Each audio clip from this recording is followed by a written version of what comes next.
हमारी कोर्ट भी कानून की गंभीरता को समझती है। जब 30 दिन के बाद पद छोड़ना है तो वो उसके पहले इसका फैसला करेगी कि बेल मिलना चाहिए या नहीं मिलना चाहिए।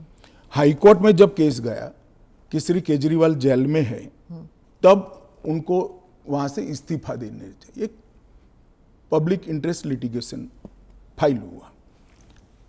हाईकोर्ट ने कहा कि हम सैद्धांतिक रूप से मानते हैं कि इनको छोड़ देना चाहिए मॉरल ग्राउंड पर, परंतु अभी के कानून में कोई प्रावधान नहीं है। चलिए, अब कानून में प्रावधान हो गया। मेरा बहुत स्पष्ट मानना है, मेरी पार्टी का मानना है, देश के प्रधानमंत्री का मानना है कि इस देश में कोई भी मुख्यमंत्री हो, मंत्री हो या प्रधानमंत्री हो, जेल में रहकर सरकार नहीं चला सकते। पहले भी कई लोगों ने मॉरल ग्राउंड पर इस्तीफा दिया है। लाल कृष्ण अडवाणी जी ने दिया था, येदुरप्पा जी ने दिया था, ईश्वरप्पा जी ने दिया था, जॉर्ज फर्नांडिस जी ने दिया था। कई सारे लोगों ने मॉरल ग्राउंड पर इस्तीफे दिए हैं। कोई जेल में जाकर सरकार नहीं चलाई। इवन हेमंत सोरेन ने दिया था रिसेंट पास्ट में।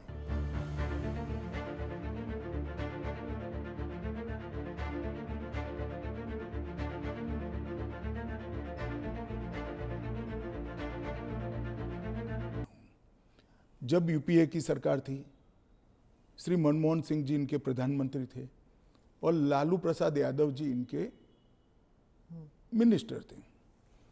लालू प्रसाद जी को सजा हो गई। मनमोहन सरकार एक ऑर्डिनेंस लेकर आई कि 2 साल की सजा हो तो भी अपील का स्टेज बाकी है तो उनकी सदस्यता नहीं जाती है। यही मॉरल ग्राउंड था जो आप कोट कर रही हो। तो एक ऑर्डिनेंस लेकर आए कि हम इसको बदल दे रहे हैं। ऑर्डिनेंस से बदलने का कैबिनेट ने प्रस्ताव भी किया। यही श्री राहुल गांधी इसको कंप्लीट नॉनसेंस कहकर सार्वजनिक रूप से प्रेस कॉन्फ्रेंस में फाड़े थे ऑर्डिनेंस को। और देश की कैबिनेट ने और देश के प्रधानमंत्री ने जो फैसला लिया था, उनकी पार्टी के ही प्रधानमंत्री ने जो फैसला लिया था, उसका मॉरल ग्राउंड पर उन्होंने मखौल उड़ाया था। और मनमोहन सिंह एक सॉरी फिगर बनकर रह गए थे पूरी विश्व के सामने। आज वही राहुल गांधी बिहार में सरकार बनाने के लिए सजा हो गई, वो लालू प्रसाद जी को गले मिल रहे हैं। ये ड्यूअल स्टैंडर्ड नहीं है क्या?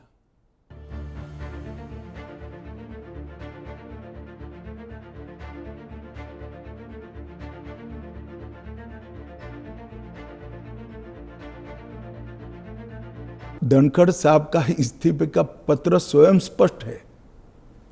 इन्होंने अपने आरोग्य का हवाला देते हुए इस्तीफा दिया है, स्वास्थ्य का हवाला देते हुए, और उन्होंने सरकार के मंत्री, प्रधानमंत्री और सभी सदस्यों का हृदय से उनके अच्छे कार्यकाल के लिए धन्यवाद किया है। पर विपक्ष और सभी पूछ रहे, मीडिया भी पूछ रही है कि वो है कहाँ, हाउस अरेस्ट पे है कि ऐसा क्या है कि सच और झूठ की व्याख्या आपने शायद विपक्ष क्या कहता है इसको बना ली। पर काफी सारे बैकग्राउंड इंफॉर्मेशन तो बाहर निकल रहा था ना कि वो कुछ ट्राई कर रहे थे।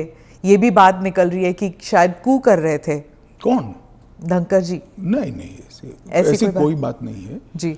इसमें बात का बतंकड़ नहीं बनाना चाहिए। धनखड़ जी संवैधानिक पद पर बैठे, अपने कार्यकाल में उन्होंने संविधान के हिसाब से अच्छा काम किया जी। इनकी निजी स्वास्थ्य की समस्या के कारण इन्होंने इस्तीफा दिया है। इसको ज्यादा खींच कर कुछ ढूंढने का प्रयास नहीं करना चाहिए।